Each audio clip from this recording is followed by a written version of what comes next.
and abolished all of these positions of federal judges. And some people thought that was like,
Good morning, everybody. I think we'll just give a few minutes while we give some time for a few more people to join in.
Good morning. Good morning. We're about to get going here, just giving some people time to join in. We got a bunch of people still joining.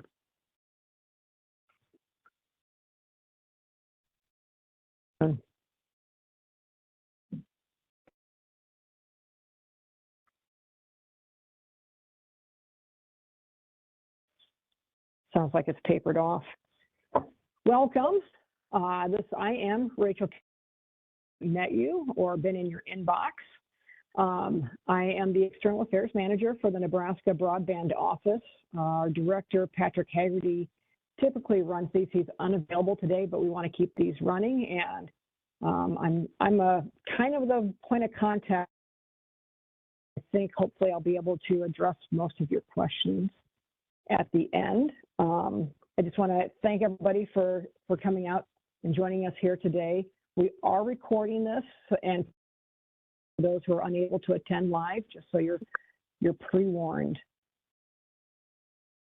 Our hope is that this meeting, and that these town halls will be valuable to our attendees and to our office.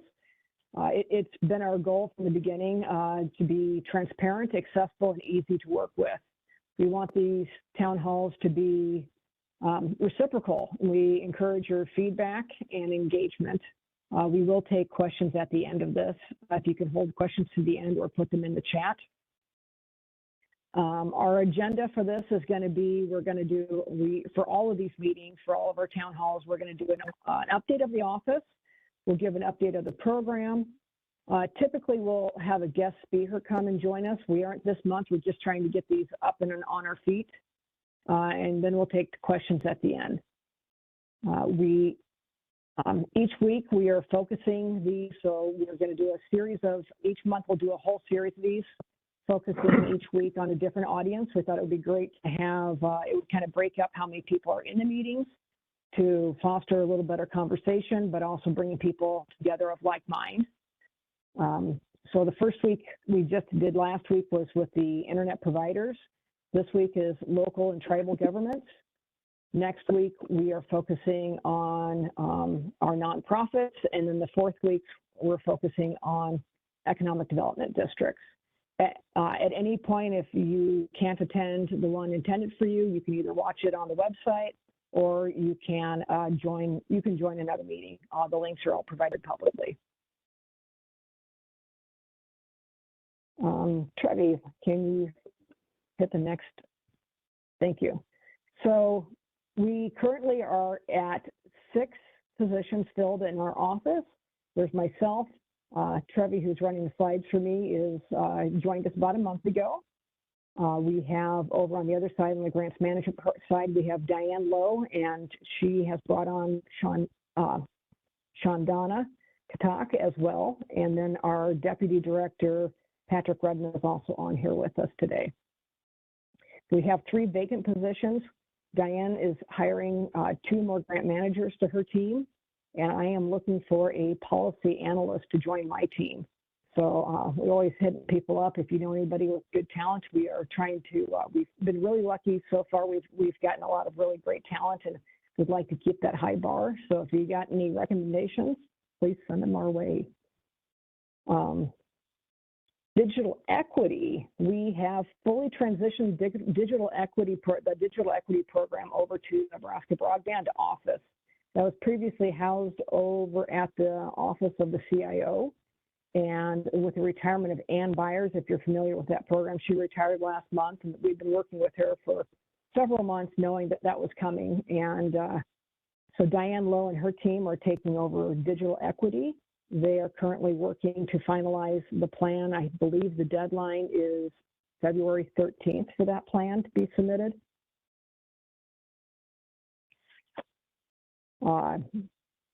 Legislation is even though we're missing our policy analyst, Trevi is taking a big step on that one, helping us monitor and track legislation. We are not officially taking any positions on legislation right now. We do have a few broadband related bills out there, and we are just continuing to monitor and track those.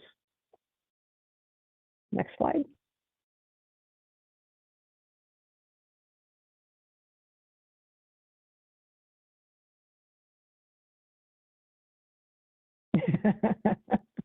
Click the screen and click it again. All right. So communications, that's kind of my end here.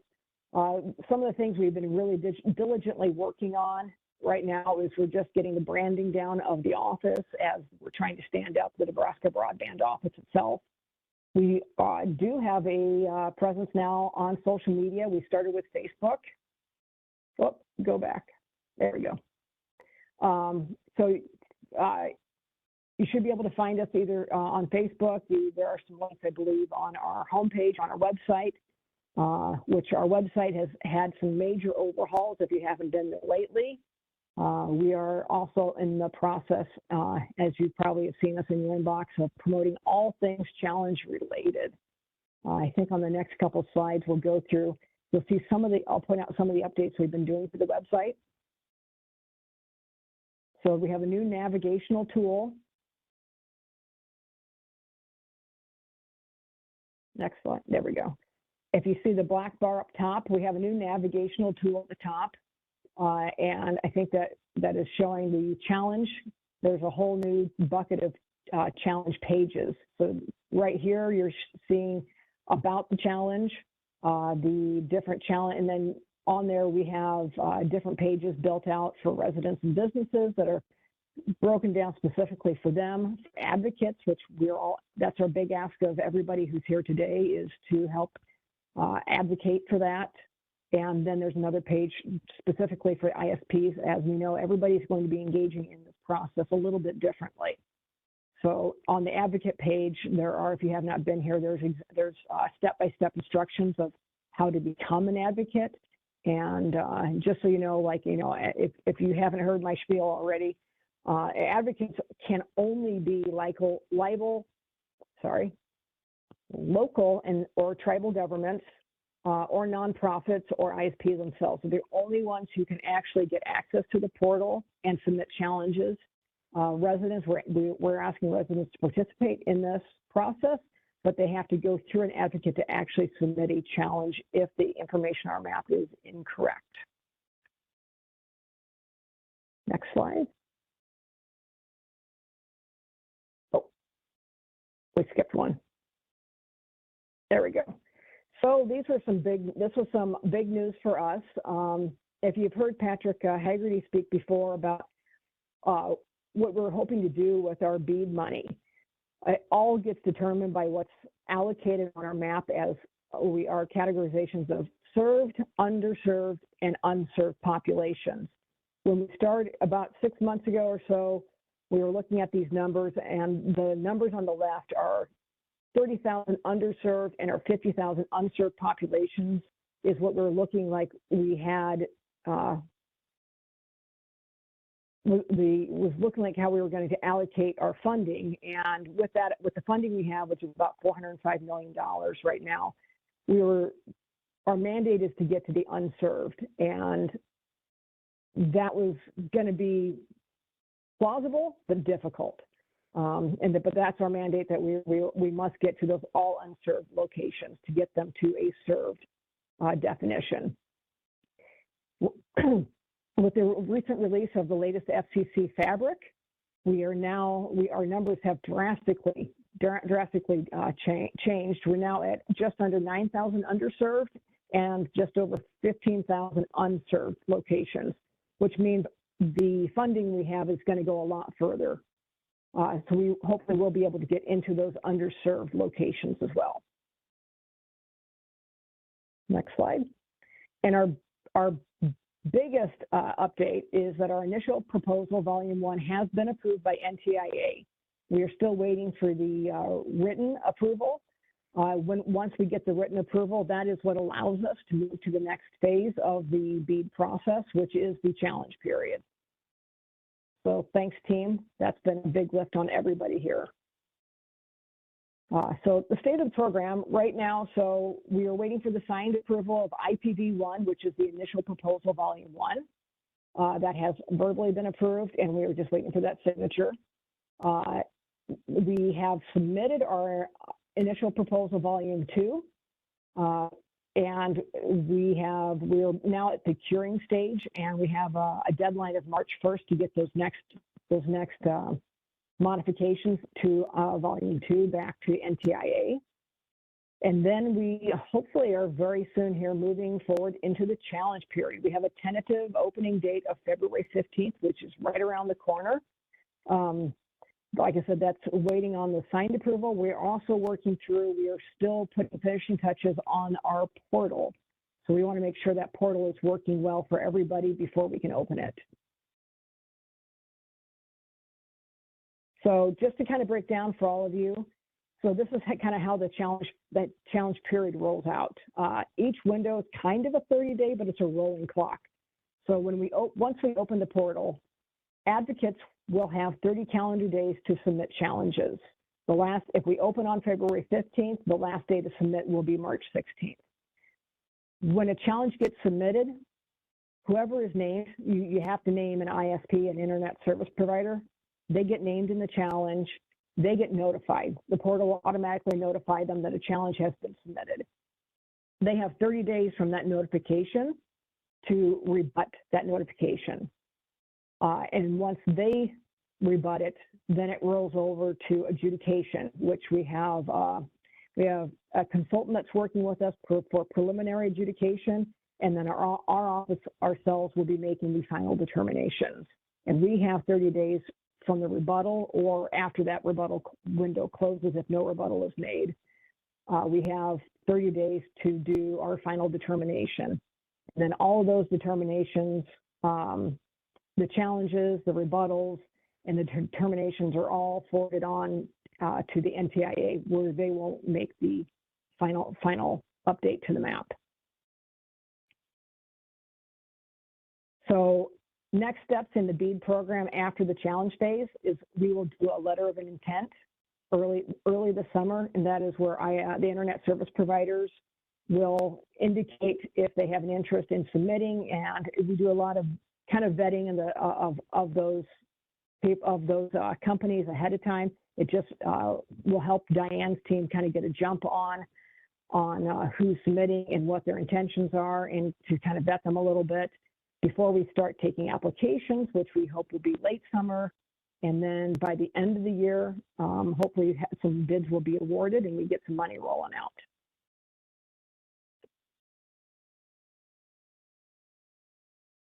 And now we're at the questions and answer period, and I imagine there's going to be a lot of questions. So what gaps can I fill in for everybody?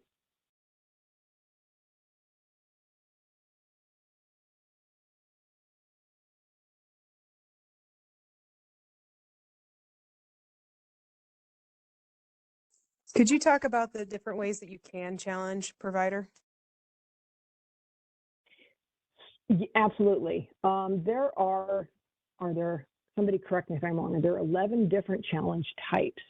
Trevi, can you take us to our website and go to the challenge types? So the primary ones that I see you all handling is going to be speed, availability, and possibly latency.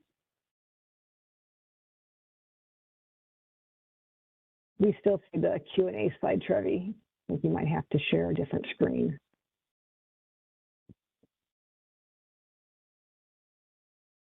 Anyway, I'll talk through. I can bring it up here.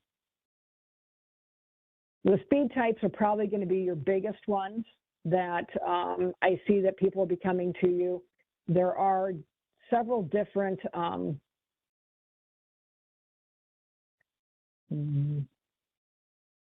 let me see.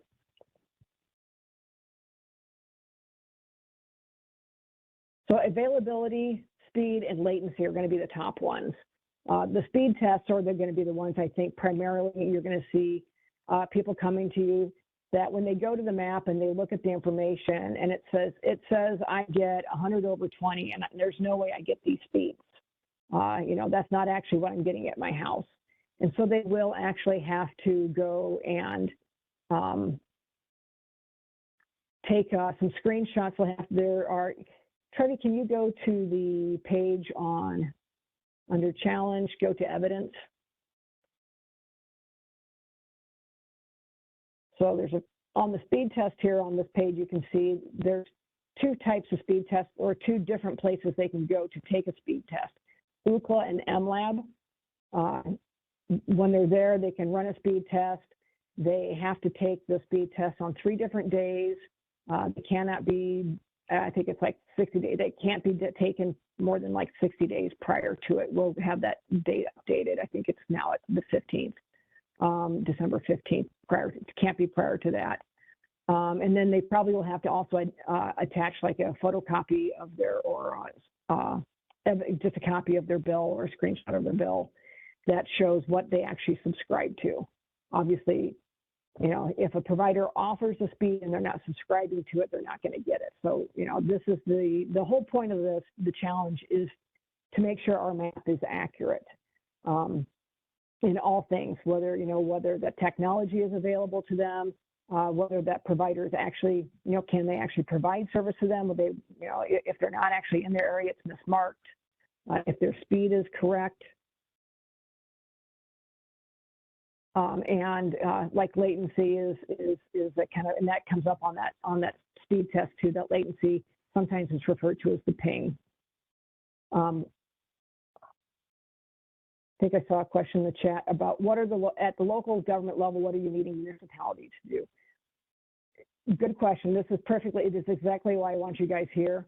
What I need local governments to do is to volunteer to be advocates for your communities, for your either your county or your city, that if somebody goes to the map and they find that their information is incorrect, that they can call you and you can submit the challenge, that you register with us as an advocate and get access to the portal to submit those challenges. Like I said, the way the challenge process is prescribed by the NTIA, which is our federal partner, it's really outlined that we cannot, people cannot submit challenges on their own. They have to have these licenses that give them access to the portal. And so those are the only entities that are allowed to access the portal, are those government offices, nonprofits, and the ISPs themselves. How are you supposed to convince them to perform speed tests? Well, good point. Really, what happens if they're not willing to do this, if they want to participate in the challenge, at the end of the day, what this really means for everybody is they get funding to get fiber to their doorstep, or at least high-speed internet. Fiber is our preferred technology that we're trying to push first, and that is our goal. But ultimately, if their residence or a business gets marked as unserved or even possibly underserved, what it's going to mean is that that location is going to be eligible for the grant funding when we roll that out later this year. So that just means that to get them to run the speed test is to validate their challenge. You can't just say I'm going to do a speed test, and you have to give the evidence to support it. Because at the end, the ISPs will try to rebut it, and then we'll adjudicate who gave the better evidence to support their side. So yeah, I mean, it's going to be important that they run those speed tests according to that program. We've tried to make it as simple as possible, but this does come down to the community that you're servicing, getting high-speed internet to every single address, and all those things. Go ahead. I was just going to say, I Emily? do have I do have the Ookla app, and it is a very easy app to use. I do see on your screen there, does that say data cap? It's really small. It does. It does say data cap, and it just got changed to data cap. A provider is imposing a data cap of equal or less than 660. So you'd have to look to see, because I was going to say most cellular-based home internet providers are all data capped. And I believe, and somebody from the team, feel free to correct me, but I do not believe wireless companies, like as a wireless cell phone, like your hotspotting, that's even an eligible. It's not even an eligible technology under this. So this would just be for actual internet service.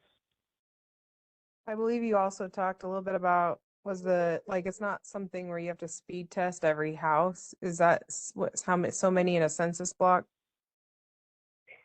Good question. We got people on top of this here.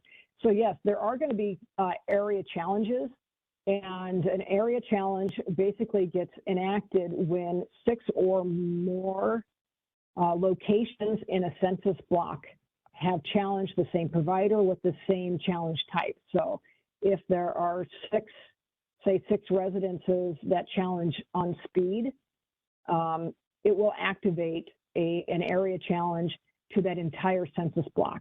And if you do it all at once, if you're able to do it like, say, a cul-de-sac or something, if you're able to submit one challenge, if you guys as the advocate can do it, an area where you submit a challenge for 6 residences, and there's a lasso tool and you'll circle them, you only have to enter one evidence for all 6 of those if you do it at once.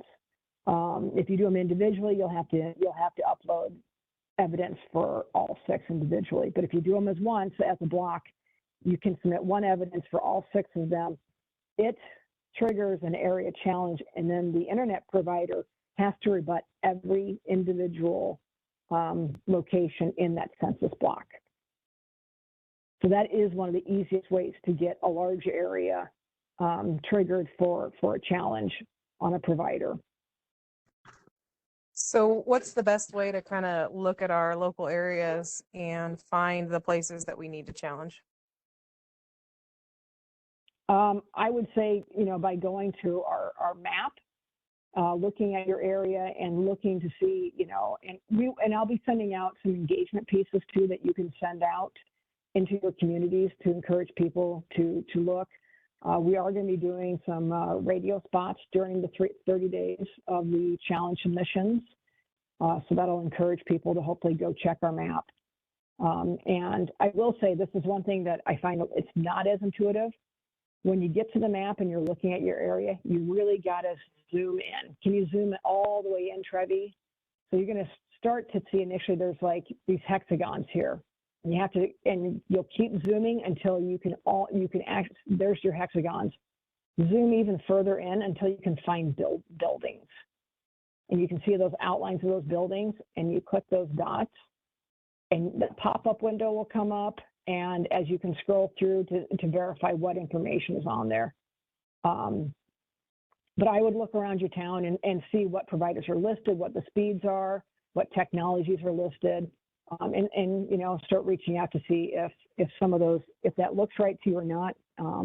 Otherwise, maybe it's going to be to your constituents to contact you to mount those challenges. So we've got a couple items in the chat.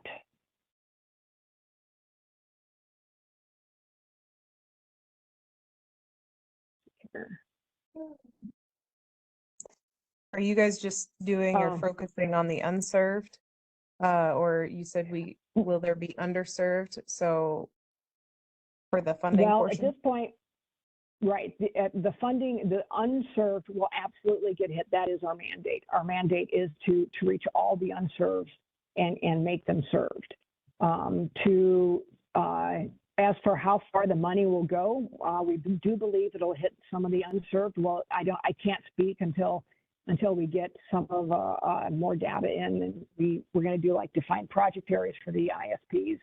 I can't say for sure that we're going to get all the underserved, but the money is going to go a lot further and should get into that underserved areas. Let's see.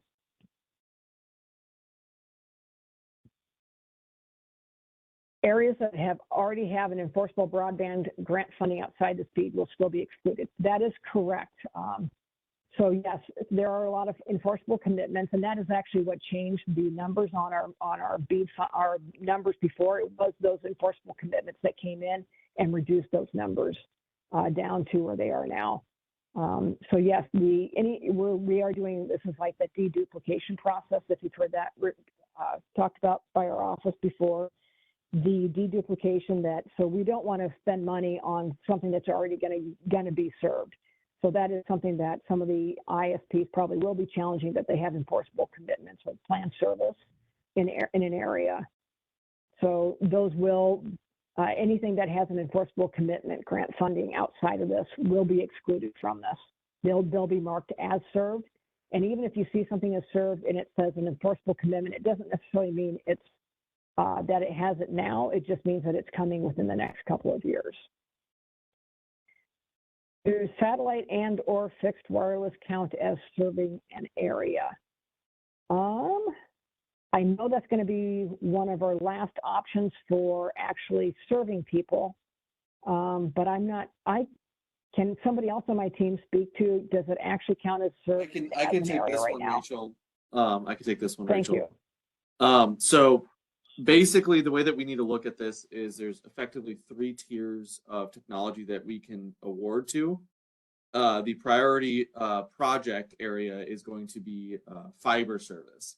So in any given DPA, if there are 2 different applications, one being fiber, one being what's called a reliable broadband technology, so that would be your cable, that would be your licensed fixed wireless, then we would have to, by NTIA standards, go with the fiber first. Then after that, we can go with the quote unquote reliable broadband technologies. I'm calling them reliable broadband technologies because that's the NTIA definition that is given to us in the BEAD NOFO, Notice of Funding Opportunity.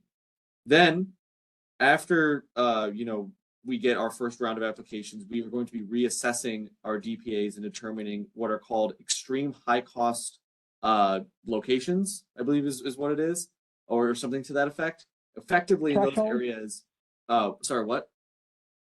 Was it thresholds? Extreme high Yeah, cost threshold. I threshold? think it's some combination of words that equates to basically that.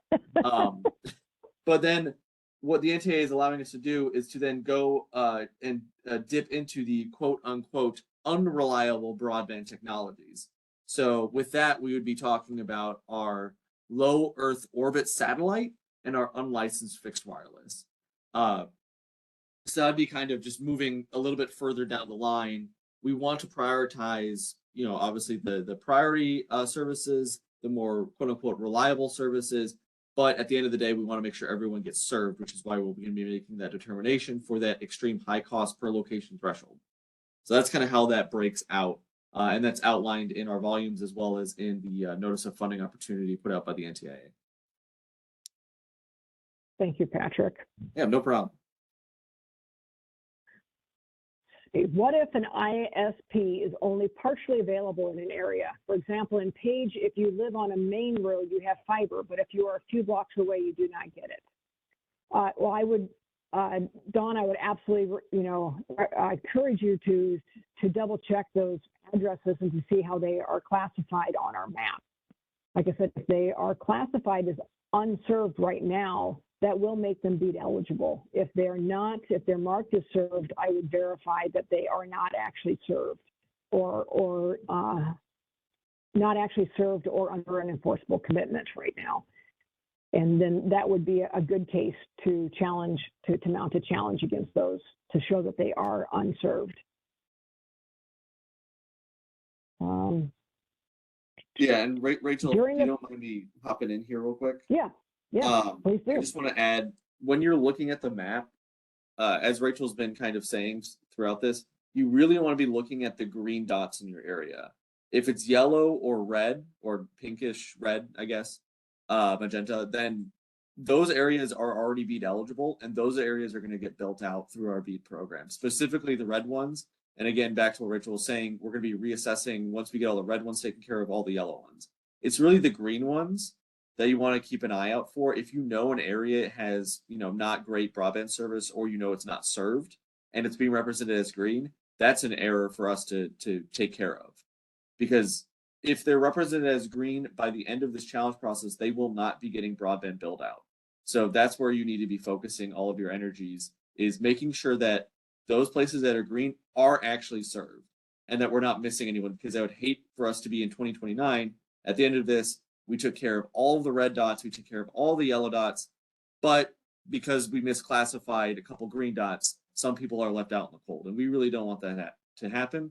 So please, please, please take a look in your areas at all of the green dots, or in areas that are unserved, and make sure those dots are properly colored. All right. And thank you, Patrick. And to kind of drill down a little more on that, when the challenge is closed, we cannot go back and change any of these classifications. The map literally gets locked down for the BEAD program, and that basically becomes, this is what we have to adhere to as our map. So if those dots don't get changed during this challenge period, that's what they stay. That is what gets funded. We can't come back a month later, 2 months later, and say, oops, we missed one. This is the only time we have to do this. What day does that get locked down? So the last, well, it depends on, assuming we go forward and we are able to open our challenge period on the 15th of February, I believe March 16th is the last day anybody can submit a challenge. It'll be open for 30 calendar days. Once the challenge opens, it'll be 30 calendar days. And after that, no more challenges can be accepted.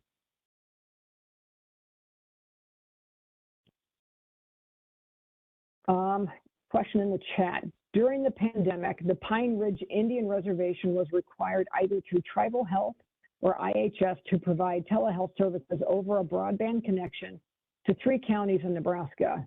The 3 Nebraska counties are Dawes, Sheridan, and Cherry counties. Our reservation lands extend into Sheridan County at White Clay, Nebraska. The federal CFR citation is here. Please keep this in mind when we engage in tribal consultation. Thank you, Randall. That's a good note. We will follow up on that, unless there's anything more you want us to discuss here today. But we'll take that note. Matt, we have a few areas that only have satellite available. So if I understood correctly, they will be considered unserved. I believe so. Yes.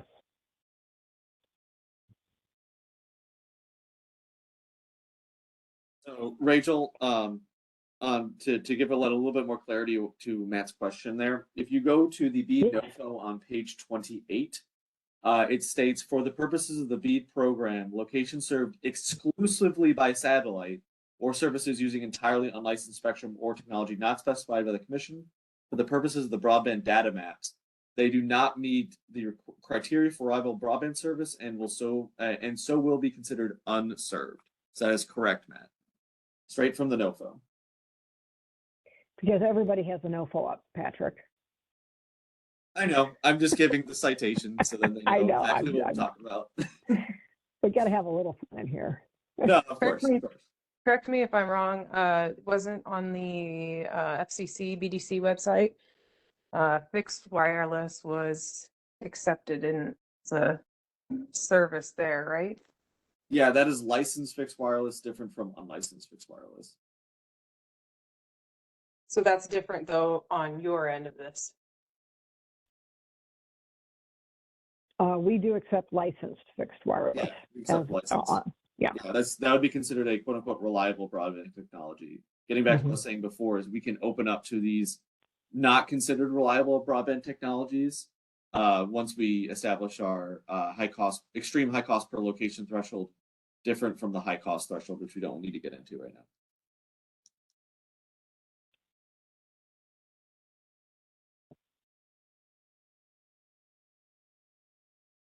How does everybody feel about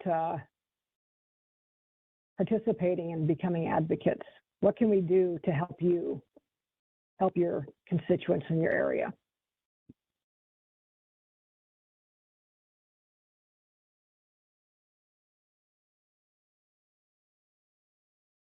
We really need as many people as we can to volunteer to help in this process. We do think the map is fairly accurate, so we're not anticipating a lot of challenges from residents, but at the same time, they do need somebody who they can rely on to submit those challenges to make sure that their house is eligible for that BEAD funding. Like I said, when it rolls out. So yeah, this is, go ahead. I was just gonna say, and Rachel, just keep in mind when we're talking about collecting information from your communities, you yourself can go to the individual locations in question and collect data from them. If you have a citizen that doesn't know how to go about the process, you can just show up with your own phone and collect the information off their Wi-Fi. You just need to get permission, obviously, to hop on their internet.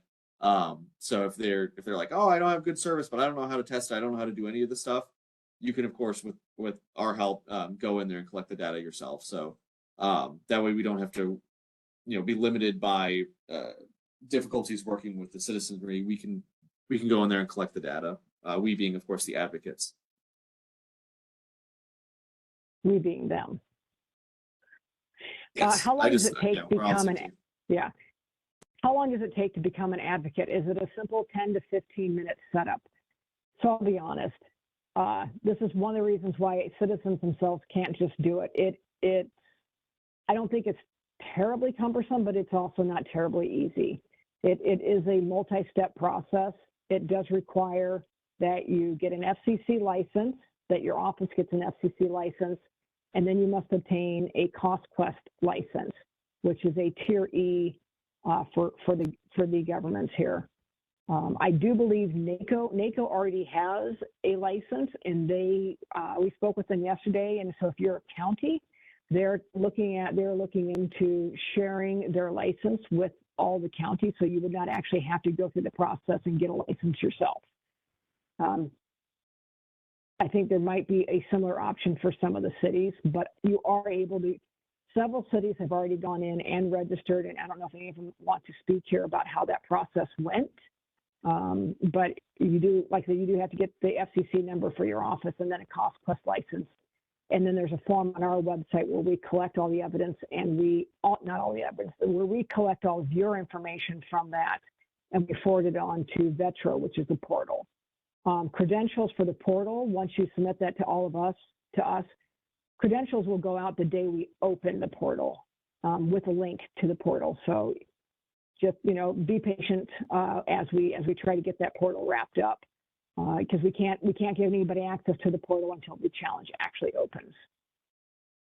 Is anybody here willing to speak to if they've gone through that process? Kevin, you started the process and gave up. Well, shoot. There are step-by-step instructions here on our website, how to become an advocate. If you click on that link, it does give you a document of those step-by-step processes of how to get that.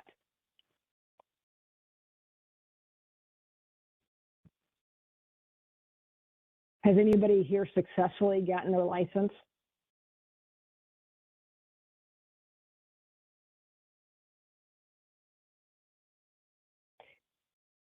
No.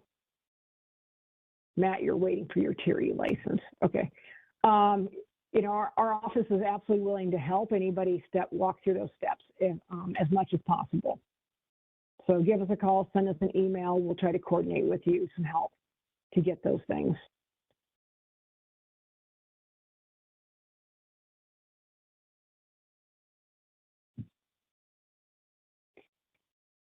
Patrick, anything else you'd like to add? Only thing I want to say is please register and help us make sure the map is accurate. That is our goal right now, and we want to make sure that we serve as many Nebraskans as possible. Do you know what the turnaround time is on the licenses? I do not. And I think, Maddie, you might have emailed me that you're waiting on your Tier E license. I would think it was pretty instant. So you might reach out to CostQuest and ask them. I think Patrick, we're able to run a report to see who's been granted licenses in Nebraska, correct? Sorry, what was the question, Rachel? I said we're able to download to run a report to see who has licenses. Yeah. In I Nebraska, get a correct? report basically every single week. I got one actually today. Okay. Uh, Okay. Yeah. So Is we it might reach tier- out to them and ask them. Is a Tier 4 ahead. license? Because you're talking about a Tier E license. That was new and didn't have it when I subscribed earlier. Tier E license is it's a free license. That's all you're required to have to get access into the portal. ISPs actually get a Tier D license that will allow them to participate in the application process later.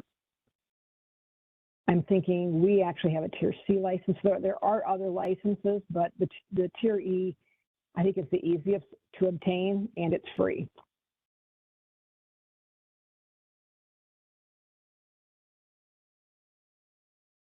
So,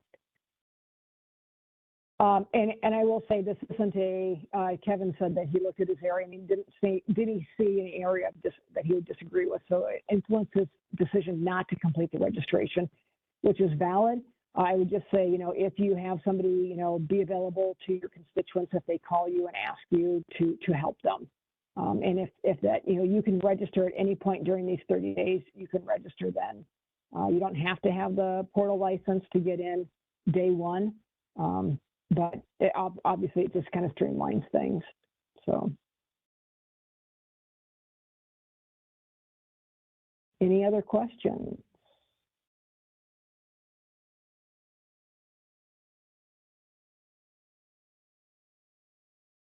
Comments, feedback? What can we do to help you?